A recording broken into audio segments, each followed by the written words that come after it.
dengan dipenjaranya Haji Idris bukan menjadikan Mat Solar bisa mengambil uang 3,3 miliar di pengadilan itu.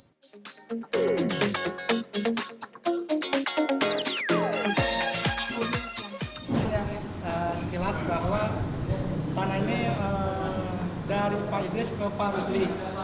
Oleh Pak Rusli tahun 2004 dijual ke Pak Herman dengan girik C60 seluas 51 meter. Kemudian di tahun 2008 oleh Pak Rusli dijual ke Pak Mat Solar dengan C1242. Itu menurut keterangan Pak Rusli di persidangan kemarin. Nah, transaksi Pak Rusli tersebut bersesuaian juga dengan Pak Herman, bahwa Pak Herman benar membeli tanah di tahun 2004 C60 seluas 51 meter dan dibangun rumah di situ. Kemudian Pak Herman juga pernah didatangi oleh Pak Mat Solar pada saat itu untuk membeli tanahnya. Nah, selanjutnya di tahun 2008 barulah Pak Herman membeli tanah tersebut. Jadi tanah ini perolehnya lebih dahulu Pak Herman dibanding Pak Mat Solar. Pak Herman 2004, Pak Mat Solar 2008. Kemudian ada pembebasan jalan, diterangkan juga oleh Pak Mariam Sutanto kemarin, diterangkan bahwa tanah tersebut benar terdaftar, yang C60 juga terdaftar di kelurahan, dan 1242 juga terdaftar, dan itu dua-duanya sudah dialihkan masing-masing. Kemudian yang khusus yang C60 yang didakwakan dalam dakwaan tergugat, klien saya Pak Idris benar-benar tidak memegang surat tersebut. Surat tersebut hilang, sehingga untuk proses pencairannya pun hanya berupa fotokopi. Tadi keterangannya dari Pak Sukirman tadi, hanya berupa fotokopi yang dilegalisir, yang C60 itulah yang cair, itu yang girik C60, itulah yang cair 254, dan itu melalui Pak Idris kemudian dikasih ke Pak Herman dan sudah digunakan full oleh Pak Herman. Itu bersesuaian kasus saksi Pak Herman pada saat kemarin. Dan itu juga ada bukti-bukti dari BPN bahwa undangan juga diberikan kepada Pak Herman. Itu yang 254. Kemudian tentang uang yang 3,3 M itu dikonsinyasikan dan ada di pengadilan. Dan sebelumnya pada saat itu juga tanah yang 1242 itu dikuasai oleh Pak Mat Solar berupa pemancingan, dan tanah yang 51 meter juga itu dikuasai oleh Pak Herman berupa bangunan rumah yang sekarang sudah jadi pembebasan jalan. Itu kronologi singkatnya. Ya, mungkin inti dari permasalahan ini sendiri yang membuat Pak Idris keberatan? Yang bukan Pak Idris keberatan, yang pertama tentang girik C60 yang dituduhkan itu Pak Idris tidak memegangnya. Itu terbukti dari saksi tadi Pak Sukirman. Pak Sukirman pun memegang hanya fotokopi yang dilegalisir. Kedua, pencarian dana 254 juta itu pun Pak Herman yang terima, yang menggunakan Pak Herman, dan itu saksi Pak Herman langsung yang bicara tentang itu di persidangan. Uang tanah Pak Herman itu. Yang ketiga tentang uang 3,3 M juga ada di pengadilan, di surat-suratnya itu. Itu mungkin Pak Idris juga sudah mediasi sama Mat Solar untuk jalan keluarnya seperti apa, atau belum sempat ngobrol? Nah, gini. Dalam pidana itu tidak ada mediasi karena ini sudah sidang pidana. Jadi gini, saya jadi gini.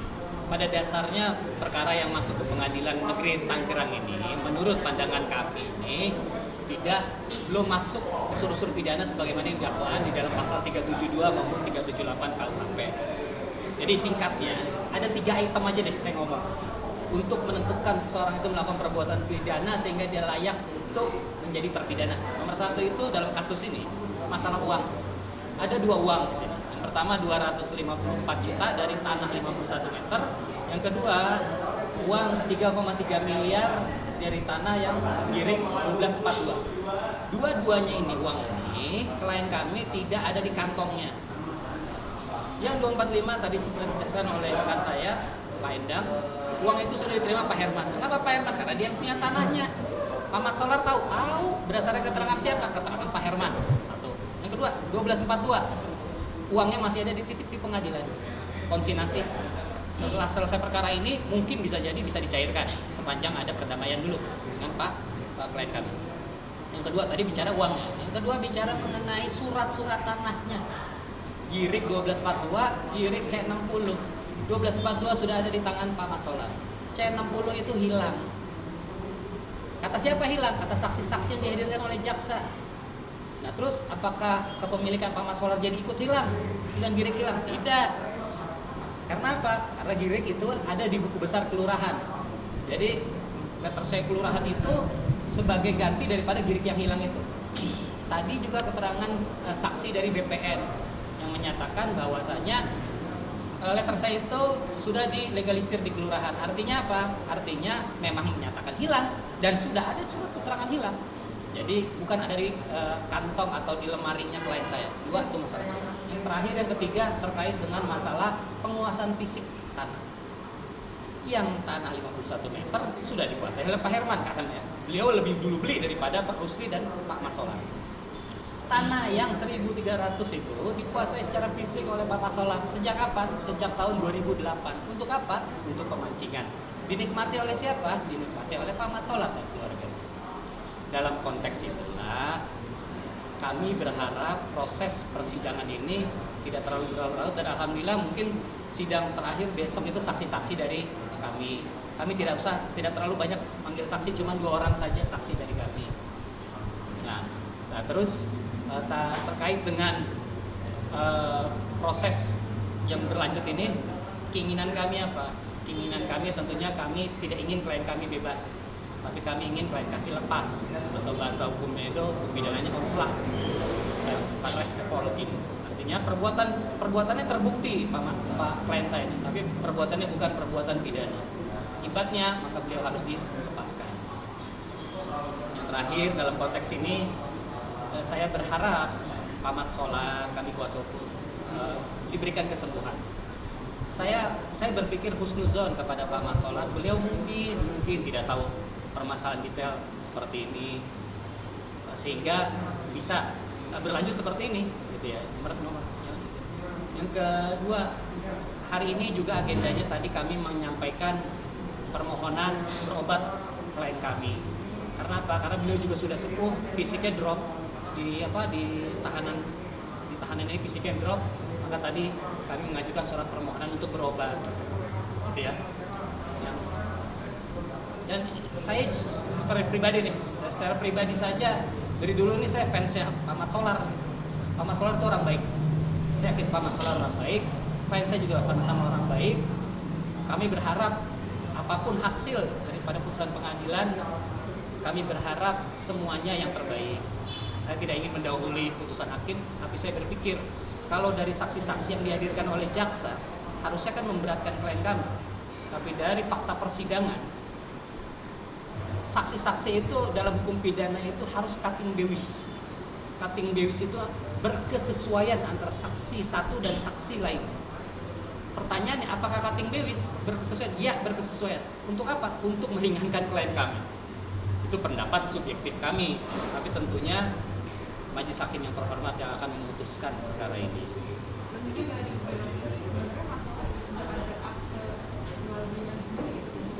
Akte jual, bagus pertanyaannya. Akte jual beli itu, nah ini untuk sekaligus juga untuk mengklarifikasi berita yang beredar.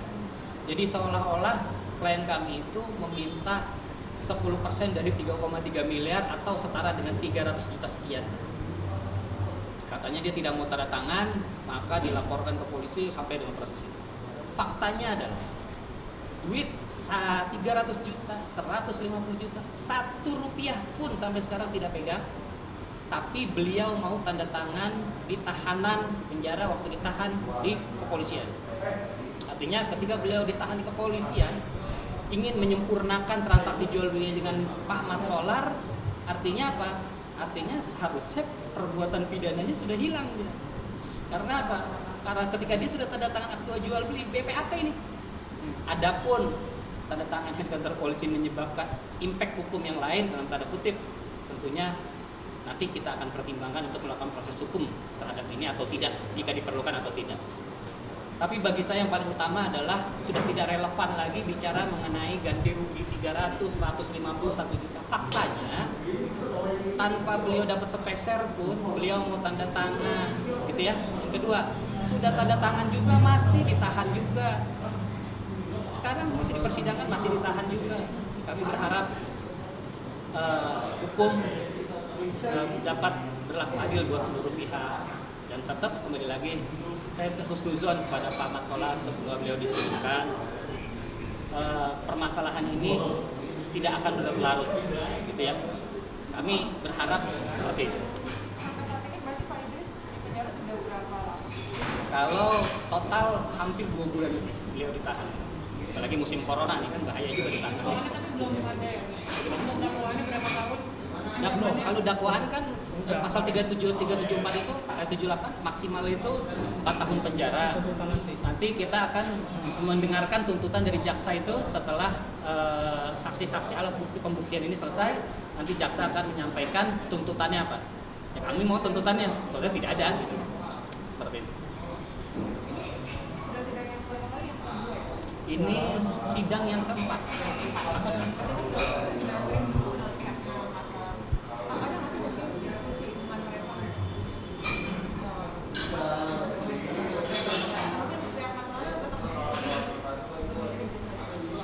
Kalau Pak Mat Solar sudah tidak bisa lagi membantu. Kenapa? Karena ketika beliau melaporkan perkara pidana di kepolisian sudah diwakili oleh jaksa penuntut umum di pengadilan. Nah, apakah kami ada pertemuan? Tidak ada pertemuan. Justru kami kalau ada pertemuan terlepas daripada proses perkara ini kan tetap berlanjut karena ini bukan perkara perdata, ada perdamaian segala macam. Kami sih berharap kalau seandainya di pertemuan dengan Pak Mat Solar, alhamdulillah gitu kan. Artinya terlepas daripada proses hukum yang berlaku, silaturahmi harus tetap berjalan, apalagi kita sama-sama inilah sama-sama klien kami sudah sepuh, Pak Mat Solar juga sudah sepuh dan sakit-sakitan seperti itu. Berarti artinya meskipun duit 300 juta itu dicairkan, hukumnya tetap berjalan tanpa ada efek apapun ya? Iya, artinya yang 3 miliar yang dititip di pengadilan maksudnya itu dicairkan pun belum bisa dicairkan karena dititip di pengadilan sampai perkara ini selesai pun harus ada perdamaian dulu antara para pihak. Itu aja sih.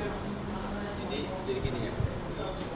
Meskipun klien kami ini Haji Idris katakanlah dijatuhi vonis pidana, uang 3,3 miliar itu tetap tidak bisa diambil karena dengan dipenjaranya Haji Idris bukan menjadikan Mat Solar bisa mengambil uang 3,3 miliar di pengadilan itu.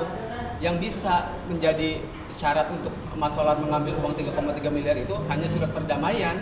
Meskipun besok Haji Idris divonis dinyatakan bersalah di penjara, ya uang 3,3 miliar tidak bisa diambil tetap. Mungkin terakhir untuk goalsnya dari pihak Idris, Pak Idris maunya seperti apa? Ya di putusan yang lepas karena perbuatan ada tapi perbuatan perdata bukan perbuatan pidana.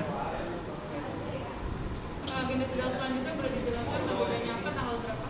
Sidang selanjutnya hari Kamis besok, saksi Adicat dari terdakwa. Tanggal berapa? Kamis tanggal besok 17 ya. tanggal 17. Dari pihak Iya. Selanjutnya baru saksi ahli. Artinya selama 4 kali sidang ini dari pihak Mat Solar belum pernah ada yang hadir. Belum ada. Kemarin ini saksi dari jaksa semua. Kita belum menghadirkan saksi. Ada kemarin dihadirkan oleh jaksa penuntut umum anak yang paling tua dari Pak Mat Solar. Malah anaknya Pak Mat Solar bilang yang terhadap 51 meter itu Pak Mat Solar datengin ke Pak Herman ingin beli tanahnya dia. Ini anaknya yang ngomong nih, anaknya Pak Mat Solar gitu ya. Tanahnya Pak Herman itu berbatasan tembok dengan tanahnya Pak Mat Solar. Anaknya Pak Mat Solar memberikan keterangan bahwasanya tanah itu sudah, artinya kalau Pak Mat Solar mau beli tanahnya Pak Herman ya pasti dia udah tahu kalau tanah itu bukan tanahnya Pak Mat Solar. Dia sudah tahu. Itu keterangan dari anaknya Pak Mat Solar sendiri. Jadi maka tadi yang saya sampaikan, justru saksi-saksi yang dihadirkan oleh jaksa penuntut umum ini justru sebenarnya saksi adicas kami, saksi yang meringankan untuk kami sebenarnya gitu kan. Tapi terlepas dari itulah, fakta-fakta di persidangan ini kan apa adanya, air mengalir aja lah. Artinya kalau memang dia arahnya ke kebenaran, dia akan kebenaran mau dipaksakan apapun seperti itu. Kami seperti itu.